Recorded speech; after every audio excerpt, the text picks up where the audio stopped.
Děvčičky, jak jsem říkal, tak dneska uděláme ty ruce. Pipi dlouhé punčochy. Tady nedávejte blok, protože tam je rameno, aby se to šlo poznat. Tak tady je rameno. A ty její ruce si myslím, že jsou trošku vtipný.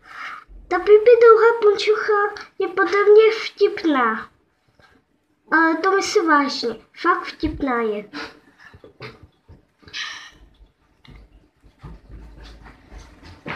Mám to udělaný. Ještě její knoflík máme. Takže ahoj Minecraftáci a Minecraftačky.